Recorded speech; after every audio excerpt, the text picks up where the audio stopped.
नमस्कार दोस्तों, आपका फिर से स्वागत है आपके अपने फेवरेट कॉमिक चैनल कॉमिक्स ग्राम में।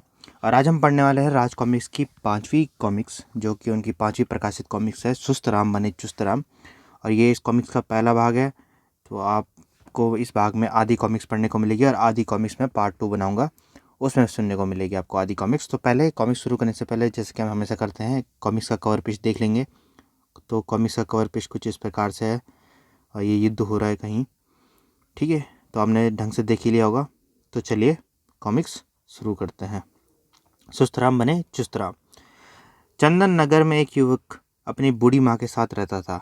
नाम था सुस्त राम। वह रात को राजमहल में पहरेदारी का काम किया करता था। उसकी माँ उसके आलसीपन से बेहद परेशान थी। अरे निकम्मे उठ, काम पर नहीं जाना क्या? ओहो, क्यों खटिया सिर पर उठा रखी है अम्मा? अभी अभी तो सोया ही था मैं। क्या कहा? अरे मुँह शाम होने वाली है और कहता है कि अभी ही सोया था। खर्र खर्र। ठहर कमबख्त, अभी खबर लेती हूँ तेरी। अरे बहू, इस कड़ाके की सर्दी में नहला दिया। Kit kit kit kit kit. अब उठता भी है या लाऊं और एक मटका पानी? उठता हूँ मेरी अम्मा। आह, भगवान ऐसी सटियाई माँ किसी को न दे। उफ, भगवान ऐसा आलसी बेटा किसी को भी ना दे। और फिर वह तैयार होकर राजमहल की ओर चल पड़ा। देर हो गई, कहीं महाराज नाराज ना हो जाए। चुपचाप जाकर पहरे पर तैनात हो जाओ। किसी को मेरे देर से आने की कानो कान खबर ना होगी। ए ठहरो, आए, ये किस उल्लू ने टोक दिया। ओह महाराज, आप? प्रणाम महाराज। ठीक है। सुस्तराम, हमें खबर मिली है कि तुम रोज इसी तरह देर से आते हो। क्या बताओ महाराज, इस कड़कड़ाती ठंड में लकड़ियाँ काटने जाना पड़ता है। उन्हें बेचकर लौटते लौटते देर हो जाती है। जो कि झूठ बोल रहा है। लेकिन क्या हमारी दी हुई तनख्वाह से तुम्हारे घर का खर्च पूरा नहीं होता? काश हो सकता, मगर क्या बताऊँ महाराज, 4 छोटे भाइयों का अकेला ही सहारा हूँ। फिर कुछ पल सोचने के बाद राजा ने कहा, ठीक है, अभी तुम अपने काम पर लग जाओ। कल हम तुमसे इस विषय पर बात करेंगे। बहुत अच्छा महाराज। बेचारा कितनी मेहनत करता है। नहीं महाराज, मुझे तो ये अव्वल दर्जे का झूठा व मक्कार दिखाई देता है। और महाराज, मैंने तो सुना है कि ये आलसी भी है। इस बात का कोई प्रमाण है आपके पास महामंत्री जी? जी, प्रमाण तो नहीं है, मगर मैंने राज कर्मचारियों से अक्सर ही ऐसा सुना है। ठीक है महामंत्री जी, आज रात हम इसी बात का पता लगाएंगे कि महल में नौकरी के समय कौन कौन काम चोरी कर रहा है, और कामचोरों को सजा देना आपका काम होगा। मेहनती कर्मचारी को इनाम हम खुद देंगे, जैसी महाराज की इच्छा। उसी रात महल के दरवाजे पर, साथियों, सारा शहर सो चुका है। अब हमें भी थोड़ी बहुत कमर सीधी कर लेनी चाहिए। हाँ, मगर आज रात महल और हम सबकी पहरेदारी की बारी किसकी है? सुस्त राम की। मेरी? मगर मुझे तो बहुत जोरों की नींद आ रही है। कोई बहाना नहीं चलेगा सुस्त राम। मुझ पर रहम करो भाइयों, सिर्फ आज कोई मेरे बल्ले का पहरा दे दो। मैं तो नहीं दूंगा, मैं भी नहीं। हूँ। जिद मत करो सुस्त राम। और फिर सप्ताह में एक बार तो हम में से एक को जागना ही पड़ता है। तुम्हारी जगह कौन काम करेगा? तुम सबकी यही मर्जी है तो ठीक है, मैं ही पहरा दे देता हूँ। हाँ, अब बनी ना बात। अब हम अंदर वाली कोठरी में सोने जा रहे हैं। अगर कोई खतरा दिखे तो कोयल की आवाज़, हाँ हाँ याद है। और जब आधी रात को राजा कंवर सिंह महामंत्री के साथ गश्त पर निकले। कमाल है, कोई नज़र है? महामंत्री जी आज पहरे पर ही नहीं आ रहा। मैं खुद चकित हूँ महाराज, न जाने सब कहाँ चले गए। खुर्र खुर्र खुर्र। कुछ और आगे बढ़ने पर, तो इस तरह होती है महल की पहरेदारी। अरे आवाज़ कैसी? आइए आवाज़ की दिशा में चल कर देखें। इससे पहले इस कोठरी पर सांकल चढ़ा दो ताकि कमबख्त भाग न सके। जो आ गया। हाँ, अब ठीक है, चलो। अरे यह तो ससुरा में कू। ये क्या कर हो रहा है? ओह महामंत्री जी, आप? पर सारे पहरेदार कमबख्त कहाँ मर गए? उन सबको कामचोरी के आरोप में कैद कर लिया गया है। क्या? पर तुम कोयल की आवाज़ें क्यों निकाल रहे थे सुसराम? उन पहरेदारों को यहाँ बुलाने के लिए महाराज। क्या मतलब? महाराज, कुछ देर पहले मैंने उधर झाड़ियों की तरफ एक संदिग्ध व्यक्ति को घूमते हुए देखा था। शायद वो कोई चोर या जासूस रहा होगा। चोर जासूस? जी हाँ महाराज। यह देखकर मैंने सभी पहरेदारों को कोयल की आवाज़ से संकेत देकर खतरे के प्रति सजग कर देना चाहा। पर वह संदिग्ध व्यक्ति अब कहाँ है? शायद हमारी आवाज़ें सुनकर भाग खड़ा हुआ होगा, इसलिए तो कोयल की आवाज़ में। मगर वे सब पहरेदार आखिर कर क्या रहे हैं? सब के सब घोड़े बेचकर सो रहे थे। पहरे पर सो रहे थे। ओह, तो अब समझ में आया कि मेरे संकेत देने पर भी वे आए क्यों नहीं। देखा महामंत्री, आपका आलसी और कामचोर ही नमक हलाल निकला और बाकी सब नमक हराम।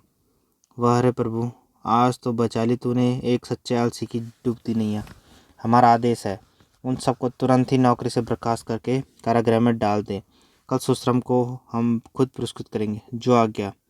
वाह, पर बेचारे मेरे साथी। अगले दिन सुस्त राम से हम बेहद प्रसन्न हैं। आप ही बताएं महामंत्री जी कि उसे किस तरह से पुरस्कृत किया जाए। उसे कुछ स्वर्ण मुद्राएं दे दीजिए, अधिक बड़ा पुरस्कार उसके हित में न होगा। इसका कारण रात को पकड़े गए पहरेदार का कहना है कि सुस्तराम भी कल उन लोगों के साथ शामिल था। यानी कि आप कहना चाहते हैं कि सुस्तराम आलसी, कामचोर और साथ ही अव्वल दर्जे का झूठा भी है। जी हाँ महाराज,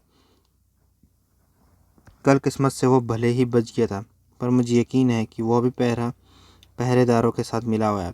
कुछ भी हो महामंत्री जी, कल काम चोरी करते रंगे हाथों पकड़े गए पहरेदारों में वो शामिल नहीं था। हाँ, भविष्य में हम उस पर नज़र जरूर रखेंगे, जैसी आपकी इच्छा। पर एक बात मैं भी कहना चाहूँगा। कहिए। एक आलसी का भाग कभी नहीं बदल सकता, चाहे आप पूरा राज्य ही क्यों न उसे इनाम स्वरूप देते। क्यों न लगे हाथों आपकी इस बात को भी जांच लिया जाए। मैं समझा नहीं महाराज।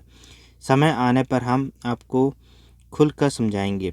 फिलहाल केवल इतना जान ले कि हमारे इनाम देने से इस नए ढंग से जहाँ सुस्तराम की सच्चाई प्रकट होगी, वही आपकी आलसी के भाग्य वाली बात की भी पुष्टि हो जाएगी। जैसा आप मुझे समझे करें। रात को अपने शयन कक्ष में उसके साथ ही मेरी भी परीक्षा की घड़ी है। न जाने मुझे कितना नुकसान उठाना पड़े, पर अब कहा है तो करना ही होगा, मगर किस तरह। हाँ, याद आया, बाबरपुर का प्रधान अपनी बेटी की शादी के लिए बड़ा परेशान है। हाँ, यही ठीक रहेगा। अगले दिन भोर होने से पहले ही राजा ने सुस्तराम को वहाँ बुलवा भेजा। तुम यह पत्र लेकर तुरंत बाबरपुर के प्रधान के पास चले जाओ। क्या अभी जाना होगा महाराज? बिल्कुल। और सुनो, यह कुछ स्वर्ण मुद्राएं राह खर्च के लिए रख लो। जो आज्ञा महाराज। मेरी शर्त देखकर प्रधान अपनी लड़की की शादी अवश्य सुस्तराम से कर देगा। मर गए। इस कड़कड़ाहट ठंड में वहाँ तक पहुँचते पहुँचते मेरी कुल्फ़ी ही न जम जाए। परंतु नौकरी करनी है तो जाना ही पड़ेगा, वरना ऐसी आरामदेह नौकरी और कहाँ मिलेगी, जहाँ केवल मुफ्त की तनख्वाह मिले। लिए जाओ, मुफ्त की तनख्वाह लिए जाओ। बहू किट किट किट ठंड के मारे कड़कड़ा रहा है। हे प्रभु, आज सही सलामत घर पहुँचा देना। पर क्यों न मैं यह काम अपने मित्र फुरत राम को सौंप दूँ। फुरत राम मेरा जिगरी दोस्त है, मना नहीं करेगा। उसके बाद आराम से गरम गरम बिस्तर में चैन की नींद। वाह। कौन? मैं हूँ भाई सुस्तराम, दरवाज़ा खोलो। अभी खोलता हूँ भाई। कहो सुस्तराम, आज एकाएक इस समय कैसे आना हुआ? मैं बड़ी मुसीबत में फंस गया हूँ दोस्त, मुझे तुम्हारी मदद की अत्यंत आवश्यकता है। अंदर आओ और पूरी बात बताओ। सुस्तराम ने हकीकत बयान कर दी, फिर नाक भी सिकोड़ कर बोला, ओह, क्या राजा को कोई और नौकर इस काम के लिए दिखाई नहीं दिया था, जो मुझे ही बलि का बकरा बना दिया। काम से जी मत चुराओ सुस्तराम, वरना निठल्लेपन की आदत पड़ जाएगी। तुम राजा के नौकर हो, तुम्हें राजा के हुक्म का पालन करना ही चाहिए। मैं यहाँ तुम्हारा उपदेश सुनने नहीं, बल्कि तुम्हारी मदद लेने आया हूँ। पहले यह बताओ कि तुम मेरे अच्छे दोस्त हो कि नहीं। हाँ, हूँ तो सही। तो फिर मेरा यह काम तुम कर दो, और यह राह खर्च के लिए यह स्वर्ण मुद्राएं भी तुम ही रख लो। दोस्त होने के नाते तुम्हारे काम तो मैं कर ही दूंगा, मगर याद रखो, अपने इसी आलसीपन के लिए तुम एक दिन जरूर पछताओगे। बस उपदेश मत दो। लो ये चिट्ठी और फ़ौरन रवाना हो जाओ। ठीक है, तुम नहीं मानते तो लाओ। आहा, अब घर चलकर आराम करता हूँ, शाम होते ही महल में उपस्थित हो जाऊँगा। मगर राजा को क्या जवाब दूंगा? कर दूंगा कोई बहाना। उधर यह पत्र आपके लिए महाराज ने भिजवाया है। ओह, खोल कर देखूँ क्या लिखा है इसमें। प्रधान जी, आपके पास एक अत्यंत गरीब व्यक्ति को भेज रहा हूँ, किंतु अगर आप इसकी शादी अपनी बेटी से कर दें तो मैं इसे अपना आधा राज्य देकर इसकी दरिद्रता दूर कर दूंगा। राजा कुंवर सिंह। और उसकी मोहर। वाह, युवक तो सुंदर और बलिष्ठ है। फिर जब राजा आधा राज्य देने को तैयार है तो भला मुझे क्या आपत्ति हो सकती है। मुझे शादी मंजूर है। आओ युवक, मैं तुम्हारा स्वागत करता हूँ। शादी? शायद महाराज ने तुम्हें कुछ भी नहीं बताया है। लो यह पत्र पढ़ लो। पत्र पढ़ते ही वो गंभीर संकट में पड़ गया। उफ, अब इन्हें कैसे समझाओ कि मैं वो नहीं हूँ जो ये समझ रहे हैं। मुझे प्रधान जी को सब कुछ साफ साफ कह देना चाहिए। यह सोचकर उसने कुछ कहने के लिए मुँह खोला था कि अरे बेटा, अब बातें तो बाद में होती रहेंगी, पहले चलकर थोड़ा आराम कर लो। सेवकों, तुम खड़े खड़े मेरा मुंह क्या देख रहे हो? जाओ और तुरंत विवाह की तैयारी करो। जो आज्ञा हुजूर। और सुनो, हमारे दामाद के लिए स्वादिष्ट व्यंजन लेके आओ। अभी ये लाया मालिक। मगर मेरी बात तो शर्माओ नहीं बेटा, जी भर का खाओ। अब इन्हें ले जाओ और सुगंधित पानी में नहलाने के बाद सुंदर सुंदर कपड़े पहनाकर सीधे विवाह मंडप में ले आओ, जैसी आपकी आज्ञा। मगर किसी अगर मगर का समय नहीं, विवाह का मुहूर्त निकला जा रहा है। फिर चट मंगनी और पट विवाह। बेचारा फुरतराम अपनी बात कहने के लिए बहुत बचला। अंत में उसे भगवान की इच्छा मानकर खामोश हो गया और शादी की रस्म पूरी होते ही फुरतराम डोली लेकर अपने नगर की ओर चल पड़ा। उधर राजा कुंवर सिंह अब तक सुस्तराम की काफ़ी अवगत हो चुकी होगी, शायद शादी भी हो चुकी होगी। अब जब वो अपनी दुल्हन के साथ आएगा तो उसे आधा राज्य देकर मैं उसकी किस्मत को बिल्कुल पलटकर महामंत्री की बात झूठी साबित कर दूंगा। लेकिन रात होते ही उसका भ्रम टूट गया। अरे तुम तो बहुत शीघ्र ही वापस आ गए। क्या मेरी दी चिट्ठी पहुँचाए? दुहाई है महाराज, कल यहाँ से निकलते ही मुझे ठंड लग गई और मैं बीमार पड़ गया, इसलिए खुद नहीं जा सका। क्या बकते हो? फिर वह चिट्ठी कहाँ है? कोई बहुत ज़रूरी चिट्ठी समझ मैंने उसे अपने एक अभिन्न मित्र के हाथ वहाँ भिजवा दी है। उफ, मैं तो इसकी किस्मत पलटना चाहता, किंतु इस कमबख्त ने सारा गुड़ गोबर कर दिया।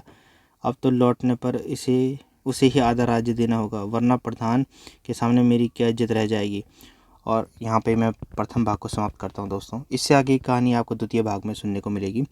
ठीक है, तो अगर आपको ये कहानी यहाँ तक पसंद आई है तो इस वीडियो को लाइक करना बिल्कुल मत भूलिएगा, बिल्कुल भी नहीं। और अगर आपको कोई दोस्त हो जो राज कॉमिक्स पढ़ता था बचपन में पर अब उसको कहीं नहीं मिलती है या फिर वो भूल गया है राज कॉमिक्स के बारे में, तो आप उसको ये वीडियो शेयर कर सकते हो, जिससे उसको भी अपनी बचपन की यादें ताज़ा करने का मौका मिले।